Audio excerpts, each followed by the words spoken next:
Good evening, Council President Salem. Good evening, Vice President White and members of the City Council. It is with great pride and excitement that I join you tonight along with Jaguars President Mark Lamping and the city's chief negotiator Mike Weinstein to present this historic agreement with the Jaguars and the city. In all of my town halls and community meetings, both before and after I became mayor, I have been very, very clear about my desire to get this deal done. It's a crucial step in the development of a thriving downtown. And a thriving downtown, as you well know, is a crucial step in generating the commercial revenue that will fund so much of what we want to do in every single neighborhood of this city. Jacksonville has the privilege of being an NFL town, and this deal will ensure our citizens can enjoy the benefits of that privilege for decades to come. At the same time, as you will hear, it will also infuse much-needed dollars into the historic East Side and into our entire community. Let me be clear on a few things before we get into the details of this deal. It will not only have an enormous economic impact on Jacksonville to the tune of $26 billion over the life of this lease, but the NFL has been adamant. If we want to keep the Jaguars in Jacksonville, and we do, this stadium is a mandatory step. We came into these negotiations with a current lease that was frankly heavily weighted in favor of the Jaguars. We said from the start this lease had to be very different. It had to be fair to the taxpayers. We asked the Jaguars to meet us halfway, and I am grateful to tell you tonight that that is exactly what they have done.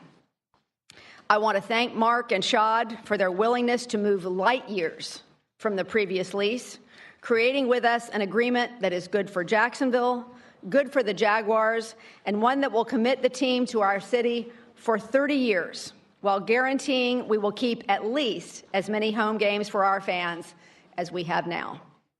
In addition to the construction costs, which we have agreed to split 50-50, the Jaguars have agreed to cover all cost overruns. And when you see the numbers of every project in recent times, you will see that is a very big deal indeed. The community benefit portion of this agreement is also historic and the largest of its kind in the history of the NFL. Again, I asked the Jaguars to make a much larger commitment than they initially proposed and said if they would, we would match their efforts and address critical quality of life issues for all of our citizens: affordable housing, workforce development, homelessness, and parks and recreation citywide, with deep additional investments from the Jaguars into economic development of the historic East Side. In addition, the Jaguars have agreed to invest another $100 million in commercial development next to what is already the single largest private investment in the history of the downtown with the Four Seasons. When all is said and done, this investment will far surpass that. Mike Weinstein has done an incredible job from the city side, and he will tell you he has had a willing and eager partner on the other side of the table. So I'm going to turn it over to Mike and Mark now to dig into the details of this transformative public-private partnership, and I'll come back to wrap things up. Thank you.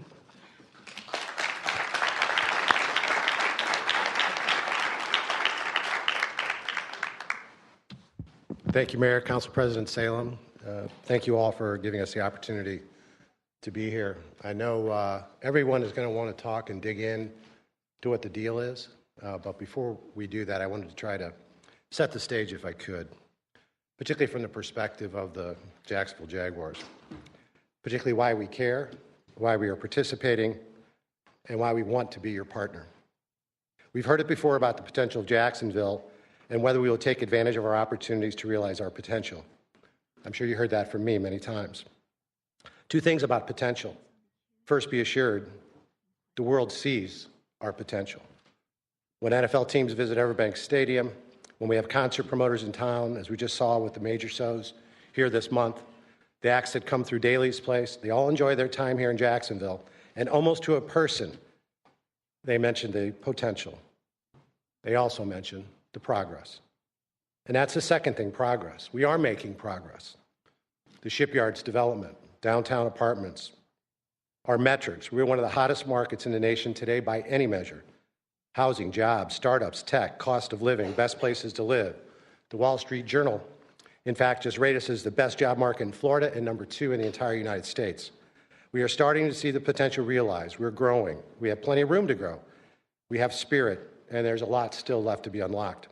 And we have an amazing opportunity in front of us with the stadium in the future, which will represent the largest public infrastructure investment in Jacksonville's history and the largest private investment in the history of downtown Jacksonville. We're excited about what's possible with the stadium in the future and hope you are as well. But one last observation. When people think about the Jaguars, they think about Shad, they think about the Khan family. We would not be able to do this without their support. They think about our players. But we're a lot more than just that. We have people on our staff who are all Duval. They've lived here their entire lives, or been with the team all 30 seasons. People like Elisa Abbott, Drew Frick, Will Tutwiler, Whitney Meyer, who grew up here and have chosen to stay here, and many others who, being a Jaguar, is all they know.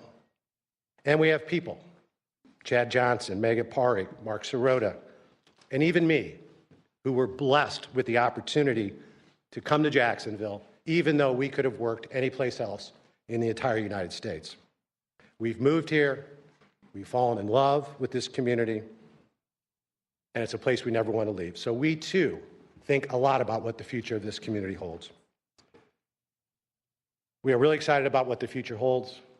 We can't wait to get going, and we will do everything we can to make sure that your review is comprehensive, and anything that you need us to do, we will do.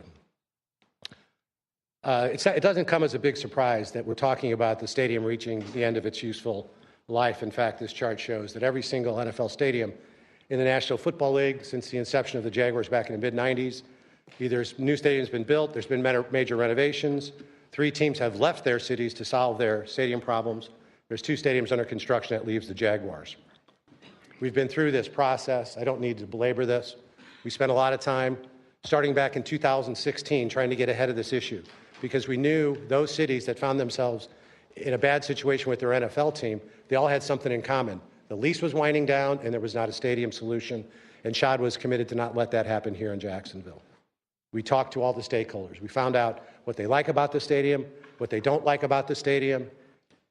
We held a nationwide design competition, selected an architect in partnership with the city, and then went on a 27-28 meeting community huddle process last summer and learned a lot and modified the plan accordingly. And now we're anxious to begin in partnership with the mayor additional community huddles over the course of the next several weeks. Who did we talk to? We talked to everyone that matters, including people at the Gator Bowl, people at the University of Florida, people at the University of Georgia, concert promoters, and asked them the questions, why don't you bring more shows to Jacksonville? We got very consistent feedback. This is what people want to see in the stadium.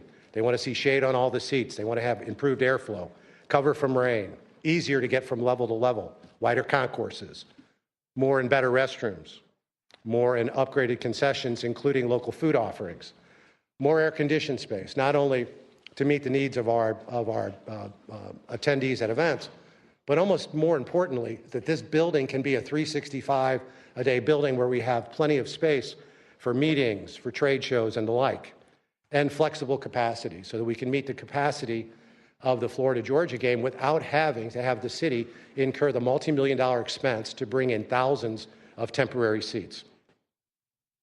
So the design, many of you have seen, this is design. And by the way, the renderings that you see will be memorialized as part of our agreement with the city.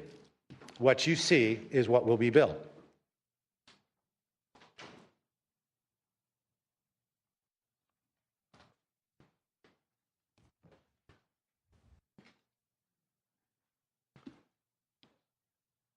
In addition, there's a 42-plus page program document that is memorialized as part of our agreement with the city that specifies exactly what will be built in the stadium, from the lights to the amount of finished air-conditioned space to the width of the concourses. So people ask for these things. This design delivers it. Concourse is more than doubled in size. 60% increase in the escalators, 100% increase in elevators, 156,000 incremental square feet of air-conditioned space. The building gets about 110,000 square feet bigger. Food and beverage points of sale are doubled. Restrooms all renovated, expanded with 12 new restrooms. And one of the most important issues is getting our fans in a comfortable position, particularly during day games, during the months of, particularly the month of September. The fixed roof and the design that has been chosen will lower the temperature inside a seating bowl by an average of 15 degrees. The mayor mentioned the economic impact, $26 billion over the 30-year commitment of the Jaguars to be here. And just as an aside, I think that there will be some commentary about what potentially could happen here. And when Jacksonville received an NFL team, many believed that was against all odds. And when they realized that Jacksonville is going to keep that team for another 30 years, they may believe that was against all odds as well. But not because we don't believe in Jacksonville. It's because other people don't recognize how special a place this is. Economic impact during construction, $2.4 billion. We commissioned this economic impact report. The city hired a consultant to do a peer review of this economic impact study, independent from ours. Their results were actually higher than what our report was. So with that, I'd like to turn it over to Mike to talk a little bit more about the structure of the deal. Show me how you do this. You go like that. On the right-hand side. Yeah, and if not, yes. Thank you. Mike Weinstein, and I appreciate the opportunity, Mr. President, to be here. We'll take you, I'll do some, and Mark will come back. I'll come back a couple of times, taking you through the lease itself and the agreement itself. The first slide you see, basically, when we started, we wanted to definitely make sure we had a fair and balanced agreement to make sure that not only the citizens would feel good about it, but his fans and others would feel good about it as well. We tried to protect the taxpayers. We tried to secure the opportunity for Florida Georgia to stay here, the Gator Bowl to stay here, to do other events here that we haven't been able to do, and also to do a community-wide benefit, and that's what the CBA is all about. The next slide basically just shows you what we'll be going through. The team funding contribution will be much more substantial and much more varied than they have been in the current lease. There'll be elements of exposure that we'll talk about to make sure that the taxpayers and the Jaguars are protected. The capital and maintenance plan, and also that's operations and utility as well. We'll talk a couple of times about the condition of the stadium and how to prevent inadequate funding in the future for the stadium. All of our facilities, the arena, the baseball, performing arts center, whatever we have, government doesn't necessarily take care of them well, and the stadium is a perfect example of deferred maintenance, and basically it's going to come back and bite us. The next slide gets into the funding to a certain extent. You've heard other NFL facilities have been talked about being built new, being renovated, and what have you. And our $1.4 billion is less than those that our peers are doing around the country. When the Jaguars in the city started, we talked about potentially a new facility. We talked about seat licensing. We talked about the entertainment zone. We talked about a number of things and came to the conclusion that as far as Jacksonville today, what's best is to do the stadium first and to deal with the entertainment zone second, and not do seat licensing and not do a new stadium. It was just sort of beyond both of our capabilities. As far as the obligation, the financial obligation, we have two for the city. As I've said, we have not met all of our obligations over the decades for keeping the NFL facility up to NFL standards. We have 3 more seasons to play. We have things that we have to do to prepare it for renovation. And the Jaguars in the city have come to the conclusion there's about $150 million of things that we're obligated to do that will benefit the renovation and get credit towards the renovation and bring the renovation additional cost down to 1.25. And the 1.25 is divided 50% Jaguars, 50% Jacksonville, once we have met the obligations that we were supposed to do all along. As far as the funding goes, I want to take you through a 2-step process, and I'll illustrate our recommendation for how we meet our obligation. And I'm going to take you back a little bit historically to begin with. The Better Jacksonville plan, as you remember, was passed by referendum for 30 years. It added a half a penny to the sales tax to do a wide variety of projects. And we've been working through those projects.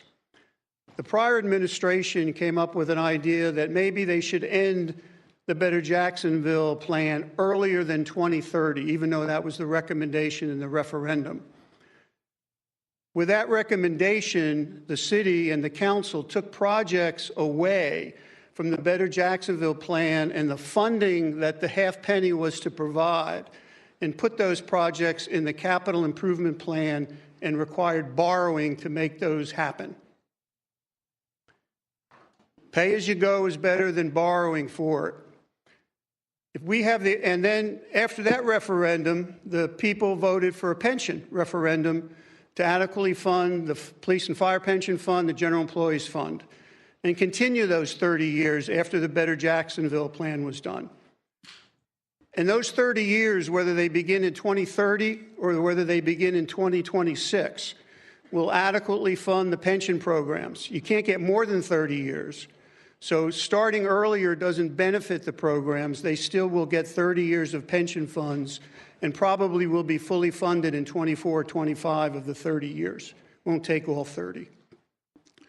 If the city of Jacksonville reverses what they thought about a couple of years ago and puts those projects they took out of Better Jacksonville and put in the CIP borrowing and put them back in Better Jacksonville, and take similar projects that are in the CIP for borrowing and put them into the Better Jacksonville plan, which our lawyers and outside lawyers said can easily be done with council approval, we could take $600 million in our CIP program, which is now $1.3 billion of authorized spending. We can take $600 billion of that, put it back in the Better Jacksonville plan, and pay for it as you go, and free up $600 million of anticipated borrowing. The mayor will have other recommendations when she submits the budget in July to further reduce the CIP obligation. But doing the $600 million is an easy step, a legitimate step, approved by the lawyers, and would be substantially beneficial financially. As far as the stadium goes, the stadium will be built over 4 years. We're splitting 50-50 as the expenses come in with the Jaguars. It's our recommendation to put in the CIP over the next 4 years according to the construction schedule and according to the needs of the funding into the CIP program. So the next budget year, following up to the 28 budget year, we will put in the share that would be spent that particular year into the CIP program. And as you know, as we spend money on CIP projects, the following year we borrow to replenish those dollars. When expenses come up for a CIP project, we pay it out of the funds we have. The end of each year, we borrow to replenish those funds. And each year, the goal is to borrow less than we pay back as far as debts. So we continue to reduce our debt. So that's the recommendation on funding. It's a two-steps process. But financially, the Better Jacksonville, even if we weren't doing a stadium, we should consider putting back into the Better Jacksonville plan and using, it's about $125, $130 million a year that we will give up if we end it early. And there's no need to. Go back to what the referendum was originally approved as a 30-year program. Next couple of slides is just a comparison as to how our lease relates to others around the NFL, the percentages of other communities that they have to put in to their stadium, new or renovated. The next one basically is NFL again, the cost overruns of those stadium projects. The next one is really important, and the mayor alluded to it, is the cost overruns. Cost overruns are substantial. And the projects that the Jacksonville Jaguars have done in the community has partnered with the city. Each of those projects have had cost overruns that you can see in the chart. And the project we're about to undertake, if approved, is a monster. And they have taken that on as an obligation. And also, to meet the desires of the fan base and the community, moving to just being away one season rather than 2 seasons adds to the risk to the Jaguars, because if they left for 2 seasons, it would be an easier build, a more timely build. It's a little more complicated being away just 1 season. And that's an added burden that they take on because they do the cost overruns.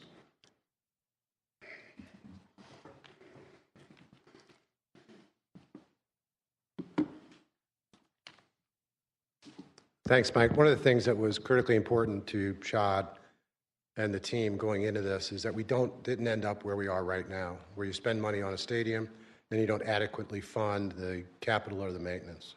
This was really a prerequisite from our perspective. Would not have done the agreement without having some certainty that funds will be available.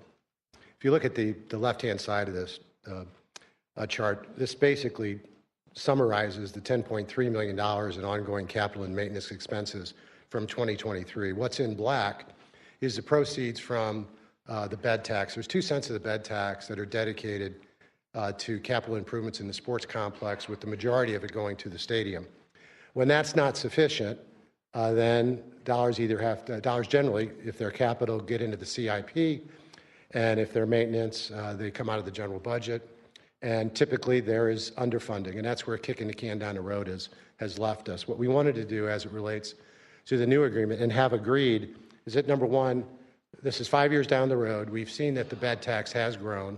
Using that same 2 cents to allocate a greater portion of that to the stadium, we think will cover 75% of the capital and maintenance needs. And then whatever's left, the city and the Jaguars split.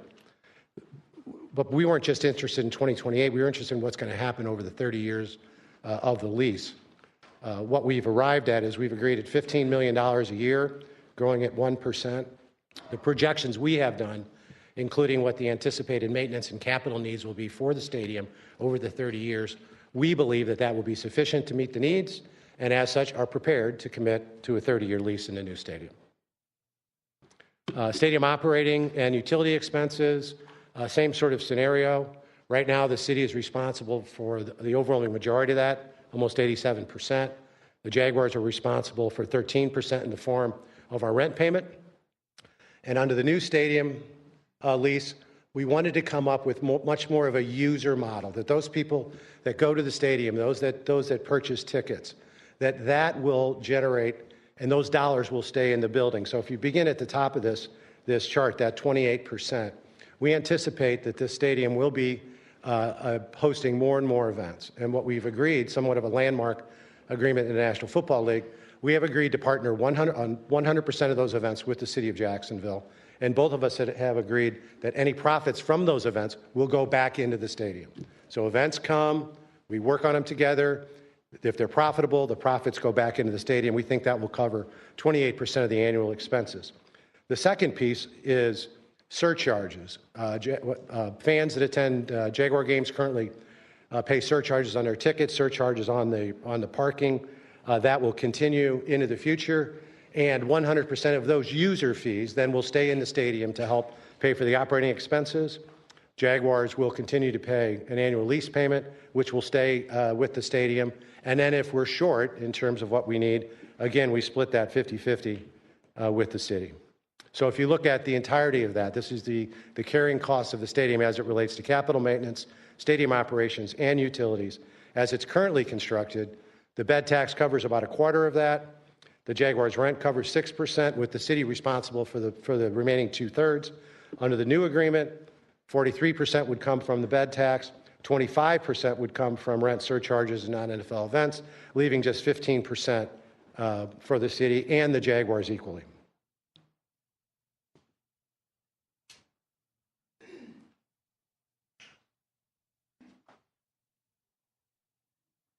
We're like a wrestling tag team here, the Mark and Mike team, excuse me. 2 things I want to make sure that you do understand to follow up on the funding. The $600 million, I wanted that just to digest a little bit. That $600 million that won't be borrowed saves the citizens of Jacksonville $1.5 billion in debt service over the 30 years. So that's the impact of that particular idea. So We'll get back to it as we move through, but it's quite substantial. Also, hopefully you're getting a sense that there's a partnership here that wasn't before. We're partnering in a half a dozen of the elements of this lease. We tried desperately to get incentives that we both could share in those partnership ideas. This particular slide just reminds us that it is, in fact, a 30-year lease. Jaguars started off with their material at 25. It's a 30-year lease, and we have a substantial non-relocation agreement. They're going to be here, they're going to stay here, and if, in fact, something occurs and they don't, there's substantial damages and efforts that go into it if that particular thing happens. The next slide is just an example of the change in the relationship with the Jaguars. Right now, we pay game day expenses for the season. It's a little over $7 million. In the future, we'll be paying just police and fire responsibilities in game day, which will be about $2 million, and the Jaguars will pick up the other costs and game day expenses. Just another example. The next slide is an illustration of rent across the NFL. We're basically a little higher than most, but the rent across the NFL isn't substantial. But we are gaining rent, but it goes back in. There's a tremendous amount of effort going back into the stadium. Rent's one of those items that goes back in to help maintain it. Mark mentioned the relationship we're going into now as far as the non-NFL events, one of the partnership elements that we described before. It's really important. The way it is today, there's some revenue streams that may or may not be available. The Jaguars have a lot of control over suites and premium seats and what have you. All that goes away in that every event, everything is open. The profit and loss, there's no revenue streams that are not available for non-NFL events, where now some non-NFL events can't get to some revenue streams. Not only will we share in the profits and putting it back into the stadium, but if the profits are such that it's more than necessary to do the maintaining of the stadium, the city and the Jaguars share those profits in cash 50-50. One of the things, if you've been in the stadium and in the area where the Jaguars have offices, they're quite substantial. They have a large percentage of the space on the west side, on the first floor. They're not going to be in the new stadium. They're going to be in either Miller Electric or the office building that they're building. They're in this building now rent-free. So this space will be renovated, turned into events, space for meetings and what have you. So it's adding to the opportunities to use this facility for lots of other things. It's a nice gesture that they basically are willing to move, and basically in their own building, that prevents them from renting out that space to others.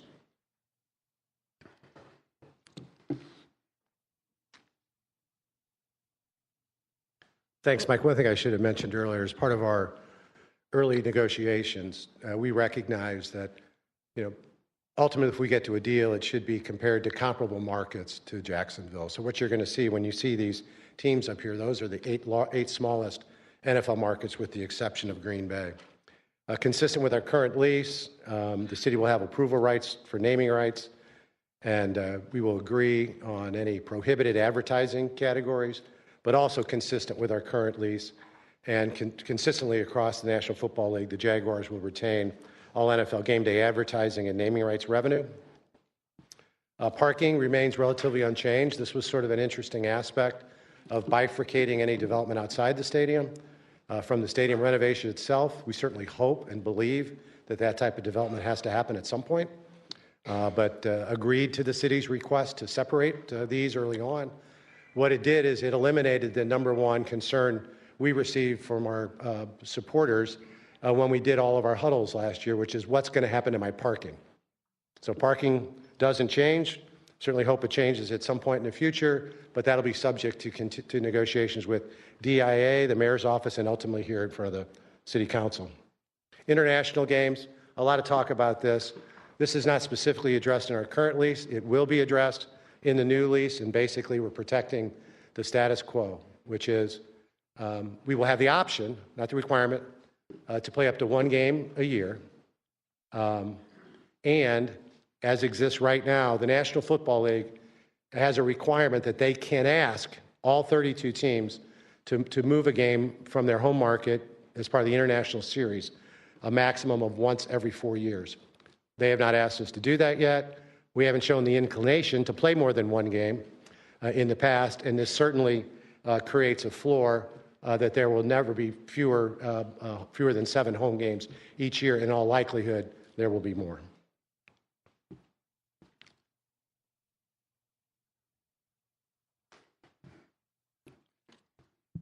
We're getting towards the end, Council President. Stadium management, the relatively recent NFL agreements throughout the country, the teams have taken on more and more responsibility for the building, and we opted for that choice in our negotiations. In the future, if this lease goes through the way it is today, they will basically take on the responsibility of maintaining and operating the facility, which will prevent 30 years of arguments that we've had over the years as to what an NFL stadium is supposed to be. We jointly decide on the budgets for maintenance. We jointly decide on the budgets for operating and utilities, but they maintain the building. And that's basically a major change, but one that's probably necessary.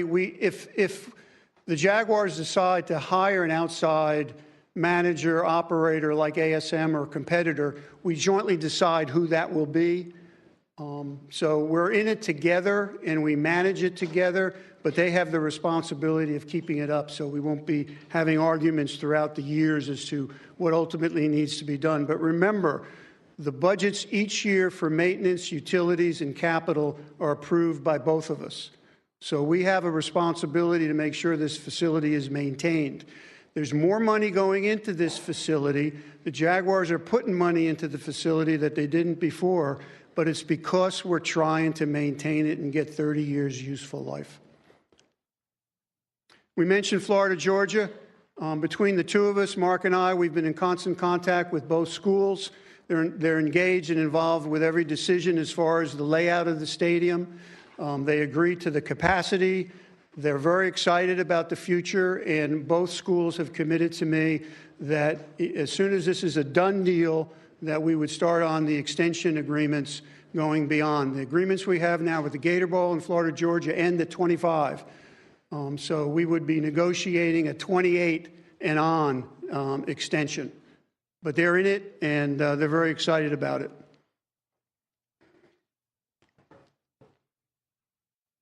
I'm going to return just one more time, and I'm done. This is the last time you'll hear from me. This is the Community Benefits Agreement, and I'm going to talk a little bit about, there's two elements to it. It's what happens during construction, and as we've consistently done with our partnerships with the city, we're trying to do all things that can ensure that the community feels the benefit of these construction projects. Construction workforce development programs. Everyone knows that there's a shortage in the construction field these days. We introduced a program called Construction Ready with the Miller Electric Center. It was very successful. We will continue to focus on the workforce development issues in the construction industry. Jay said we have always been willing and ready to accept goals, and we've exceeded each of those goals each and every time we've done a partnership with the city. And obviously we want to keep as much work local, not only in terms of companies that are local, but the individuals that work on the job site, and also, perhaps even more important, the permanent jobs that then follow. The Construction Ready program was a great success with Miller Electric Center, graduated 87 construction students, and basically, if someone would go through this program, it was free of charge. We targeted certain neighborhoods. We brought the training into those neighborhoods. People were, those individuals that went through the training were guaranteed a job. We had 87. We actually have 27 that have moved on to doing work right across the street. I want to say one thing, if I can, because this is the last time I'll be up here. Mike's going to go through the ongoing community benefits agreement. I know that's of great interest to each and every one of you. And it's great interest to us. The history of those negotiations were, as the mayor said up front, we had proposed the largest community benefits program in the history of the National Football League, and the city came to us and said, we'd like you to make it bigger, and we want to invest along with you. And we looked at what they were doing, And we noticed that in addition to things that we're already focused on, community development, affordable housing, homelessness, workforce development, that there was a tangible commitment to downtown. That is really important to us. It's important to us because now, Shad, between these two projects, we'll be investing in excess of $1 billion downtown. And we've always believed that there was a real commitment to get things done downtown. We continue to believe that, but that commitment to do the park systems downtown was a very important part of our decision to raise our community benefits agreement from 100 to 150 million. So thank you very much. We probably spent almost as much time on the community benefit agreement than we did on the lease, Mark and I. The next slide illustrates the $150 million from the city and $150 million from the Jaguars. The $150 million from the city, 80% of the $150 million from the city goes to countywide or downtown. The remaining 20% goes to out east. The 80% from the city that goes to countywide and the parks, basically $50 million goes towards the development of a countywide workforce, affordable housing, and homelessness program. Just to give you a sense of the workforce, you know, I had time with Kids Hope Alliance and others. It's all about the barriers. So many people want to get upskilled and get into better jobs, but they can't get to where the training is. They can't get the equipment. They can't get child care. The upfront money is to help the community build workforce development programs throughout the county, not just in the certain locations. It'll be spread out throughout the county. Homelessness you're familiar with, affordable housing you're familiar with. The remaining part of the 80% from the city's 150 goes to finally finish the funding so we can open up River Place, the Riverfront Plaza Park, Shipyard West Park, Metro Park, and turn the Flex Field into an exhibit meeting facility, convention facility. Those are the four that Mark's basically relating to specifically. That's the kind of investment they're looking for, and finally they'll be fully funded and get prepared to be finally opened. The remaining 20% of the city's 150 goes to seed and start a economic development, homelessness, and affordable housing program in out east. In addition to the $30 million from our dollars, it's $30 million is the 20%.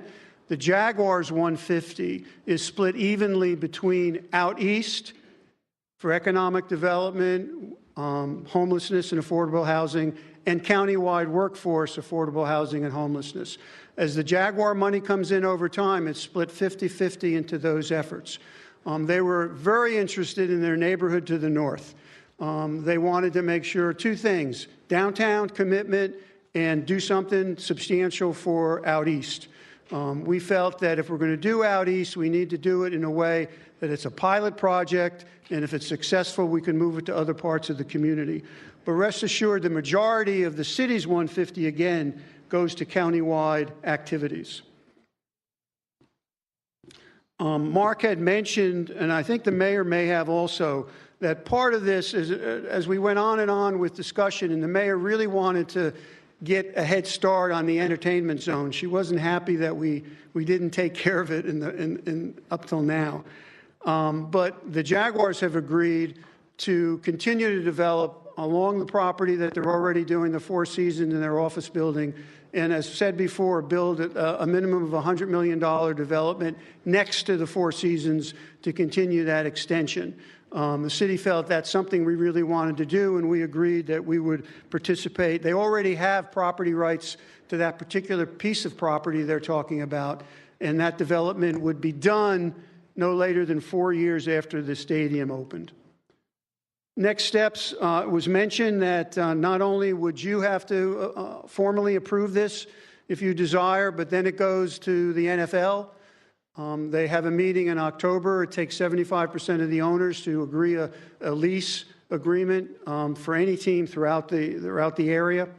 And that's going to happen in October if at all. If that does happen, construction, as I said before, would begin basically February, March of 25, and then we're off to the races. But I do want to end with this, and I'll bring the mayor back up, that a lot of people feel that the decision is we do the Jaguar lease, we spend $600 or $700 million, or we don't do the Jaguar lease and we don't spend any money. If we don't do the Jaguar lease, we're still spending hundreds of millions of dollars if we want to use the facility.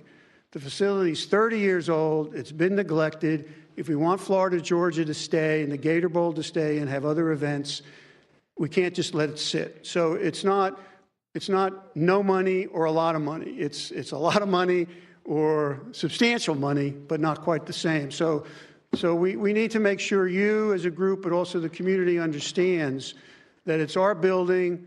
If we want to use it, we have to continue to invest in it, and we're behind in that investment. With that, I'll bring the mayor up to close. And thank you, Mr. President. Thank you so much, gentlemen. I'll be very brief. I just want to reiterate what a wonderful process truly this has been and what an impactful moment this is for our city. I'm so grateful for all of you spending the time to pay attention tonight. You all have all the information. We'll be happy to answer any questions you have. President Salem, I know you're going to be joining us in our community huddles as we go forward to share this with the public. I appreciate that very much. And I just want to say that, this is our opportunity to meet a moment. I believe in Jacksonville. I know you believe in Jacksonville. The Jaguars have shown they do. And I don't believe this is a time for half measures on our part. This is a time to determine the city that we want to be. It's our opportunity to show that we can live up to the moniker of being, in fact, the bold new city of the South. And I look forward to being bold with you. So thank you so much for your time. And at this point, any members of the media that still have questions, we will meet you outside in the atrium and take you upstairs for anything further. And of course, we're always available for further questions. Thank you for letting us go for a little bit. I appreciate you. Thank you, Mayor.